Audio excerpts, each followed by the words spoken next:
Oh my god, I didn't film any of that. This is very heavy. Call of Duty. Call me. And I love it very much. Hello everybody, this is Tyler from Tcustoms. Today I'm going to show you how I built the head cutter from Call of Duty.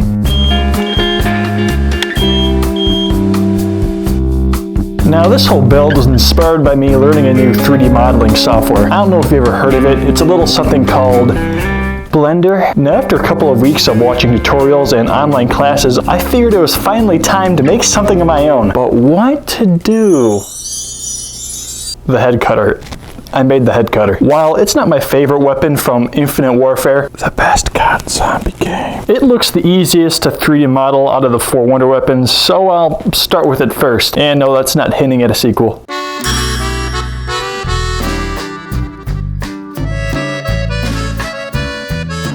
.3D modeling was going fairly smooth, to be honest. It took me some time to learn how to add a reference image, but everything else was going fine.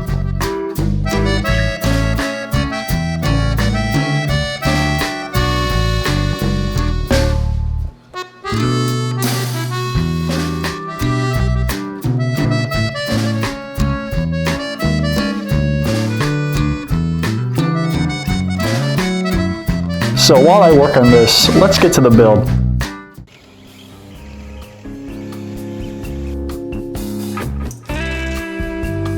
The print came out decent looking, and I tried out these new support structures.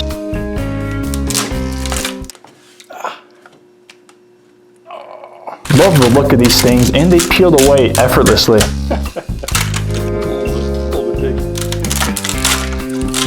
Everything looks great. Besides the fact I oversized the thing. I could reprint it, but filament costs how much these days? That's not that bad, I guess. Fine, I'll reprint it. Never mind then. While the printer was alive, it always had major ghosting issues, and the supports left on this side look fairly brutal. But there's nothing a little sanding or scraping can't fix. This is called the card scraper, and I love it very much. It's an easy to sharpen flat piece of metal, which makes quick work of 3D prints. It's also super satisfying.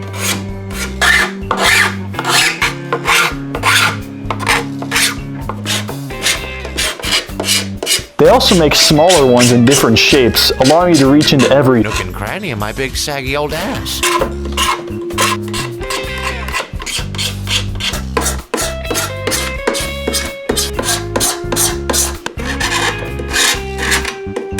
After the whole surface was scraped, I sanded it down with 180 grit, followed by 220 grit, which I didn't film. I'll then coat everything in this filler primer, or what's left at least. While that's drying, I'll smooth out the other parts that I definitely have footage of printing. For these, I'll try a new smoothing technique I saw my Uncle Jesse use. I've tried smoothing prints with UV resin before. Shameless plug here, just kidding. It's a terrible video, but it always seemed to go on too thick. For this one project, I had my pupils dilated moments before and couldn't see shit, which may be the reason why it went so badly. Anyway, this brushes on much better and cures way faster, allowing for many thin coats to be applied in short amounts of time.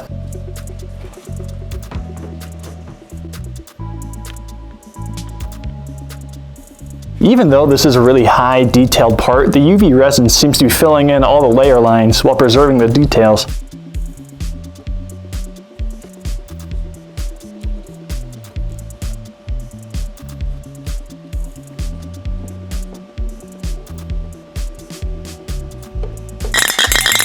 Yeah, that can didn't make it all the way through. I got some Bondo toothpaste and thinned it down with some acetone.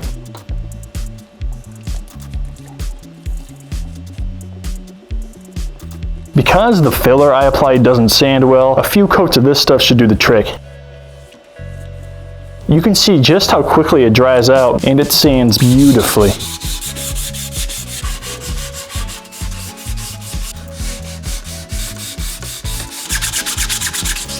Some parts were still quite rough looking, so I put some spot putty on it and sanded it smooth. I then washed all the dust off and painted the whole thing matte black to highlight all the imperfections.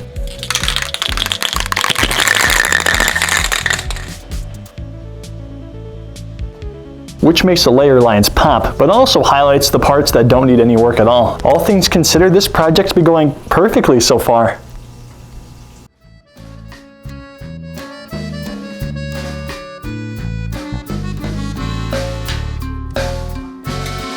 Alright, one last touch and there. It's finally finished. Only took what? Oh shit, 10 hours? Yikes. Whatever, it's finished. Time to export it. Slice it and huh. That's odd. With all the resin coated parts finished, I gave them all a sand with 220 grit.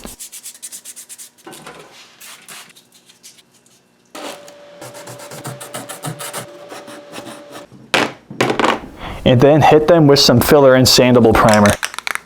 Now, I can't be the only one watching this who thinks this will make a great skin. Call of Duty. Call me. Sadly, it'll have to go because the last layer of filler primer is going down. I'll wet sand all the orange peel off the primer using a high grit sandpaper.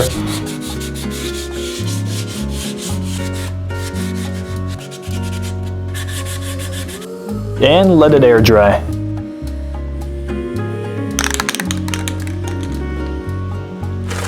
Now it's time to glue these two halves together. I sanded the backs of them flat using 220 grit. Then use super glue, well, to glue them together.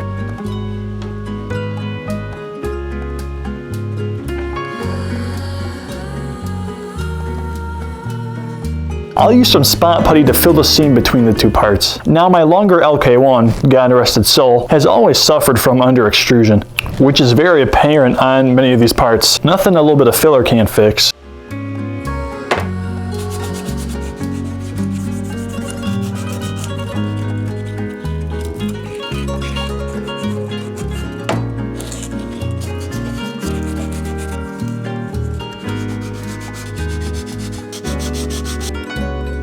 With these parts done, I can finally apply the gloss black,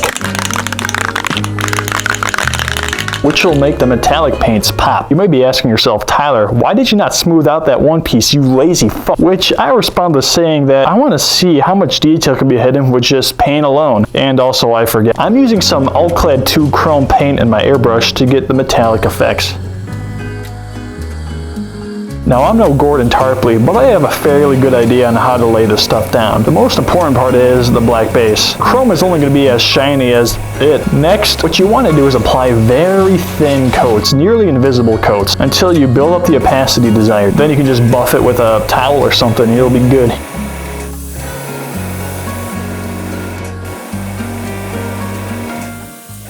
I just spoke of earlier about the 3D printer's under extrusion, which is apparent here as well. I'll just throw a little dab of super glue in there and call it a day. Normally I would use this clear coat underneath some 2K clear, otherwise it completely dulls the chrome. But I want this finish to look less like chrome and more like machined metal. The clear will slightly dull the chrome and bring up the opacity a hint. Now this train has a few different colors on it, so I'll just mask them off and mix up a couple of enamel paints to match the reference.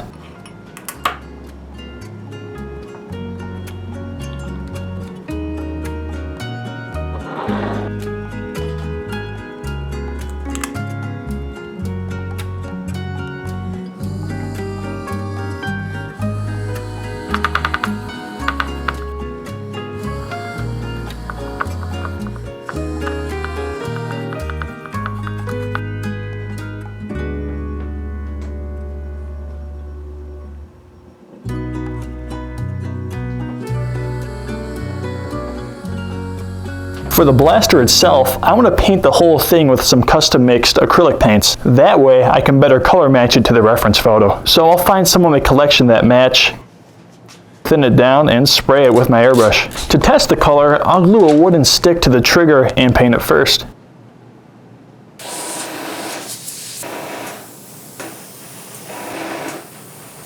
While that's drying, I'll remove the masking tape from the internals. The rear of the train has a gold tinted plate, which I'll recreate using this transparent orange paint mixed with a bit of red. Now, odds are this would look better if you sprayed it down, but I want to show that you don't need expensive tools to get a good finish. Also, I'm too lazy, so I'll just mask off the area and do a bunch of layers with a brush.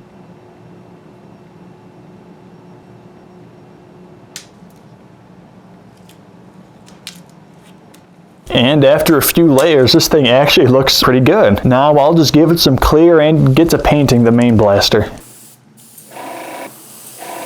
With the trigger coming out so well, insert footage here, I decided it was finally time to bite the bullet and paint the whole blaster. Which, with the paint being so thin and the airbrush needle being so small, it took more than a few layers and a few hours to get full coverage.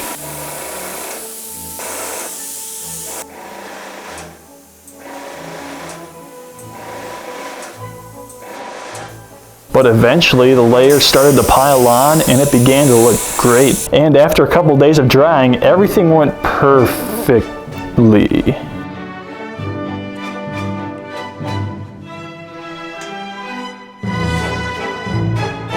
At least the 3D modeling wasn't this bad.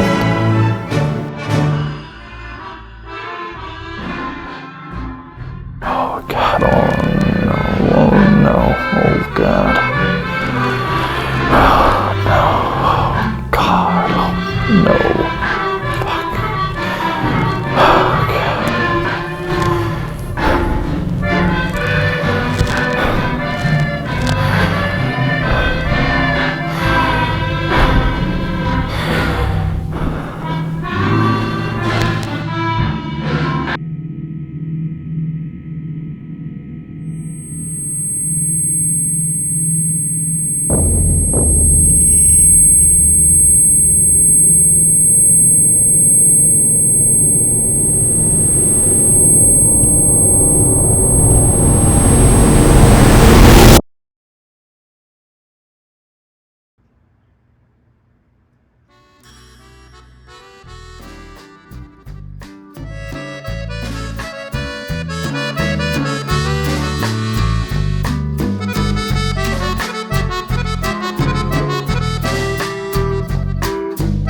Even though the paint job didn't turn out exactly how I wanted, it's kind of rubbing off in a really realistic way. This might be useful for another project to get a cool paint chip effect.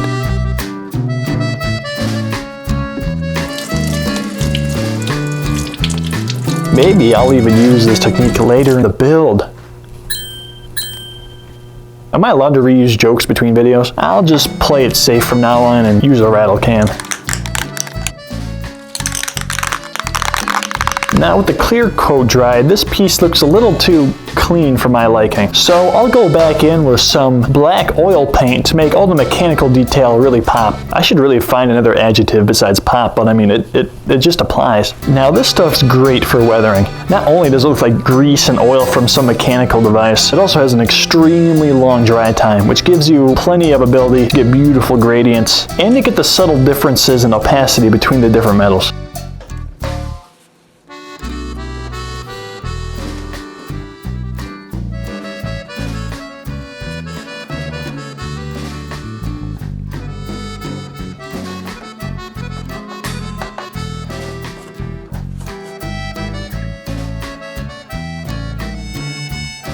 And you can see just how much of a difference a little bit of oil paint can make.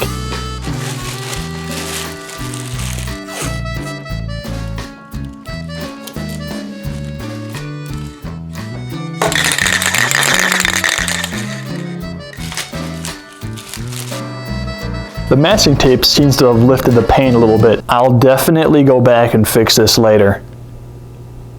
Now, I want to try a new technique inspired by the airbrush failure highlighted earlier in this video. I'll start off with applying some toothpaste with a ball of masking tape in areas that paint would likely chip off. Next, I'll mix up some yellow paint and carefully O-brush it. What the hell? Next, I'll mix up some yellow paint and carefully airbrush it over the toothpaste.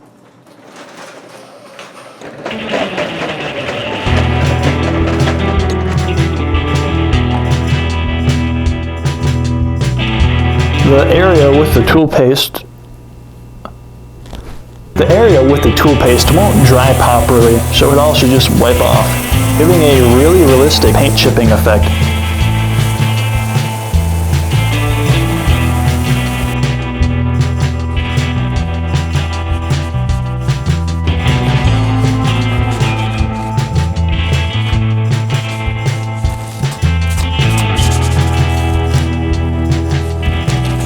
which actually turned out pretty well. I'll do this for the rest of the yellow on the blaster.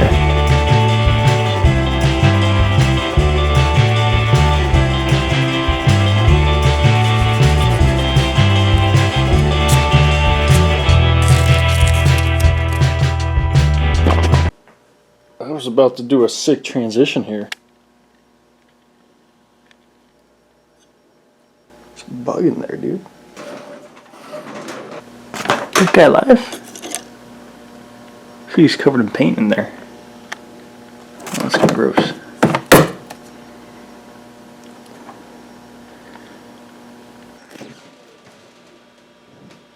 For the lightning bolts, I'll just paint it by hand because I don't feel like doing all the masking.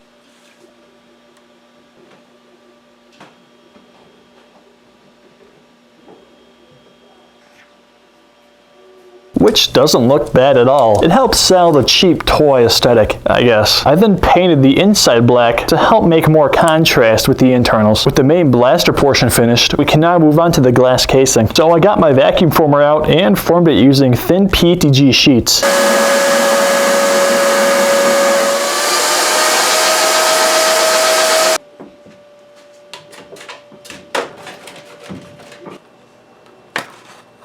If you want to learn more about how I made this, watch this video right here for a more in-depth guide. Please. I spent way too long on that thing. I made a couple just in case something bad happens.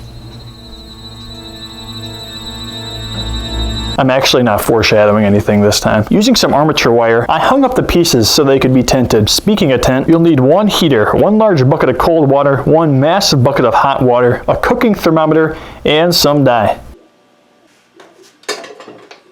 Now this here's a little flimsy, so I'll reinforce the pot with some 2x4s. I'll start off by filling up the cold bucket with cold water.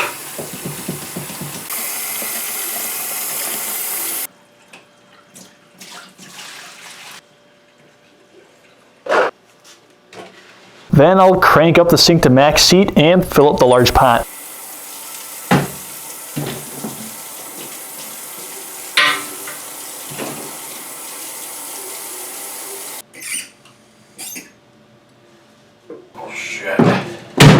This is very heavy. Oh my God. Alright, right off the tap, the water is sitting at about 130 degrees. We need it at 140, according to Mr. Bill Duran.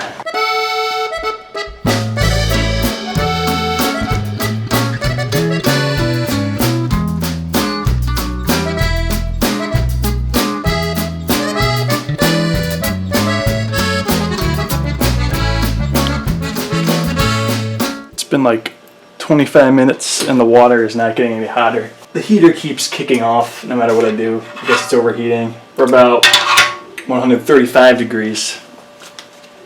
So I feel like we should just try it.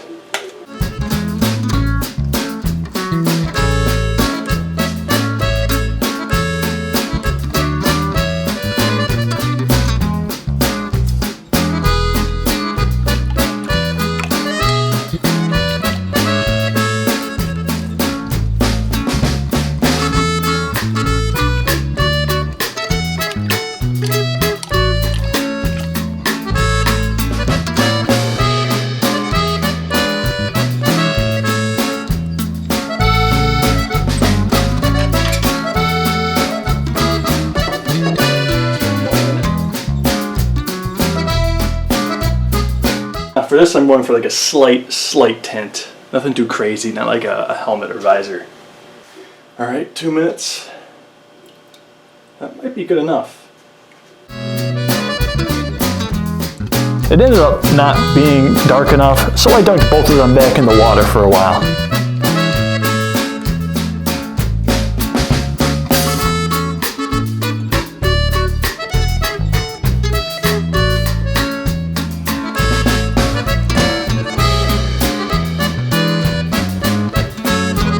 With that done, all of the parts are complete and I can finally assemble the blaster.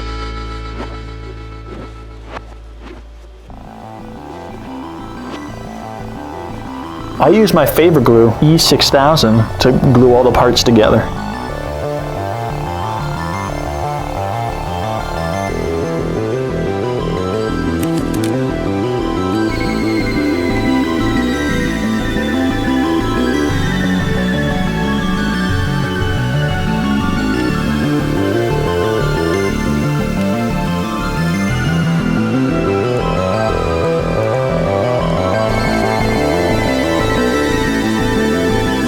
For the trigger, I used a pen spring along with a combination of paper towel and super glue to hold it in place.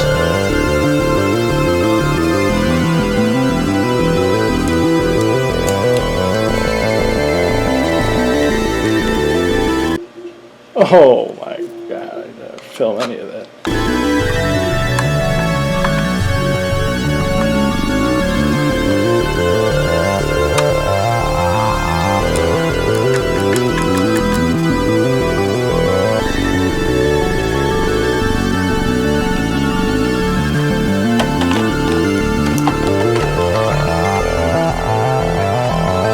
And with that, the head cutter is finished.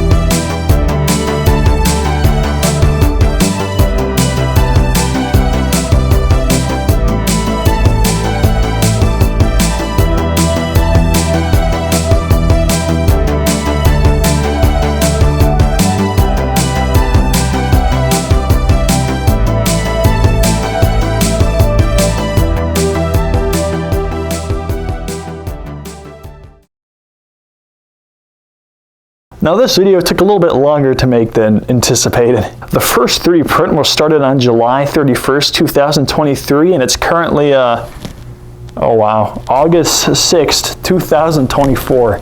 Damn. So if you enjoyed this video and want to support my work, or if you simply want to make any of the Wonder Weapons, click the link down below to go to my Etsy store. Use code IWatchSpacelandVid to get 40% off of these files. Odds are the channel's gonna go dark for a little while, but I've got something big planned. A project I started more than 4 years ago, and have been teasing ever since then. I must say, it's gonna be pretty good, but until then, thanks for watching.